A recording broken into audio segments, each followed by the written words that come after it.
भारत की प्रमुख commerce company असॉट ने समाज के प्रति अपने उत्तरदायित्व को दर्शाते हुए अपने आई डे आई दान अभियान के तहत द अर्थ सेवियर फाउंडेशन में एक विशेष कार्यक्रम का आयोजन किया। कार्यक्रम का उद्देश्य जरूरतमंदों को सहयोग प्रदान कर समाज को कुछ देना था। इसके माध्यम से असॉट ने समाज पर सकारात्मक प्रभाव उत्पन्न करने की अपनी प्रतिबद्धता को दर्शाया। गुरुग्राम के मंडावर गांव में स्थित द अर्थ सेवियर फाउंडेशन में आयोजित इस कार्यक्रम में असॉट के वरिष्ठ कम्युनिटी पार्टनर्स जैसे ACE और ABO ने हिस्सा लिया, जिन्होंने खुद NGO के लाभार्थियों को कपड़े बांटे। कार्यक्रम की शुरुआत कपड़े बांटने के साथ ही हुई, जिसमें स्वयंसेवियों ने ज़रूरतमंद लोगों की मदद समाज के प्रति अपनी जिम्मेदारी को निभाया। इस अवसर पर रोशन सिंह बिष्ट, सह संस्थापक एवं CEO asort.com ने मीडिया को संबोधित करते हुए इस पहल के प्रायोजन पर अपने विचार रखे। अपने CSR फंड से बहुत से ऐसे काम करता है, भी होता है। तो आज आपने किस तरीके रियलाइज़ किया कि असॉट अपने CSR फंड से इस तरीके के भी काम करे, और क्या क्या काम करता है, इसके अलावा भी और क्या क्या जी असॉट्स क्या उसी जो CSR फंड है, अगर मैं गवर्नमेंट टर्म्स में बोलूँ, गवर्नमेंट एक चीज़ मैं और पूछना चाहता हूँ आपसे इसी बीच कि गवर्नमेंट ने इस बार बजट में SR फंड्स का 10% जो इनिशिएटिव फंड है वो एक ऐसे कामों के लिए लगाने के लिए कहा है कि आप युवाओं को काम दें, रोजगार दें, उसके लिए उनको ट्रेनिंग दें। क्या आप उस पर भी फोकस कर रहे हैं? राइट। उसी पहले मैं आपके पहले क्वेश्चन का कि जब आप किसी ऑर्गेनाइजेशन को रन कर रहे हो, कोई ज़रूरी नहीं है कि आपके ऑर्गेनाइजेशन हर साल प्रॉफिटेबल रहे। गवर्नमेंट लॉज के अकॉर्डिंग आपको प्रॉफिट का एक सर्टेन % CSR की तरफ डालना होता है। एंड मुझे ऐसा लगता है कि अगर आप स्ट्रांगली बिलीव करते हो सोशल कॉजेज़ में, तो चाहे आपको प्रॉफिट हो रहा है या नहीं हो रहा है, आपको एक सर्टेन पार्ट को हमेशा कोशिश करनी चाहिए कि वो किसी अच्छे काम के लिए जाए। तो हम 2011 में हमने असॉट को स्टार्ट किया था, नवंबर के महीने में ओपनिंग, जो हमारी ओपनिंग सेरेमनी थी। और 2012 से एक्चुअल में बिगिनिंग, किसी भी बिज़नेस के बिगिनिंग में 2-3 साल प्रॉफिटेबल होने के कोई चांसेस ही नहीं है ना, आपको कॉन्टिन्यूसली इन्वेस्ट करना पड़ता है।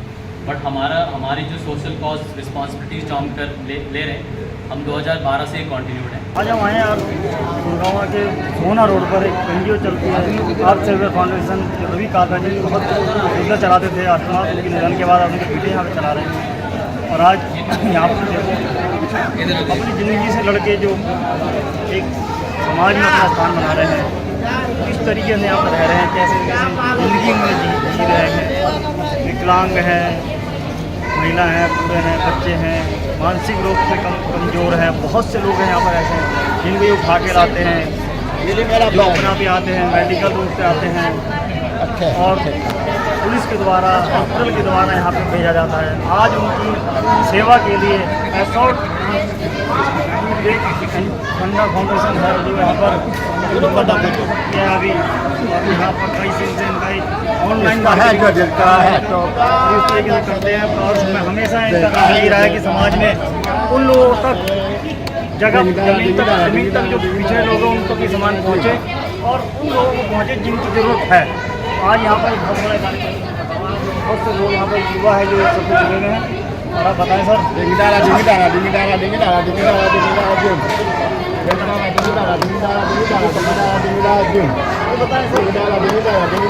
सब ये सब चीज़ें आए, इनको जरूरत होती है, इस तरीके से अपनी भावनाओं को ये लगा कि हाँ मुझे जरूरत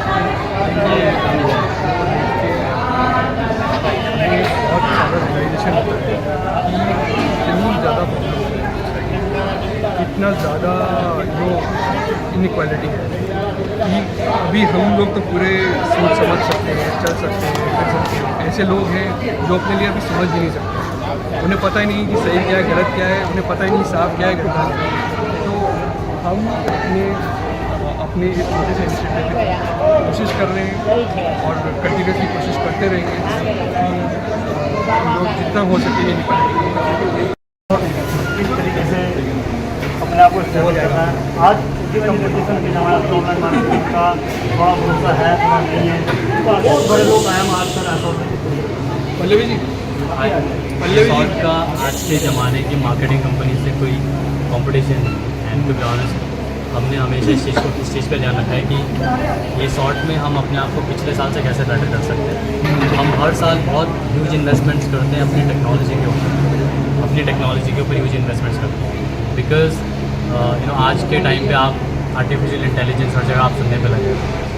तो artificial intelligence technology at the end that's what it is and to sustain futures growth हर कंपनी को अपनी टेक्नोलॉजी पे इन्वेस्टमेंट करने की ज़रूरत है ही है। There is no other choice and हम भी कोई उससे एक्सेप्शन नहीं है।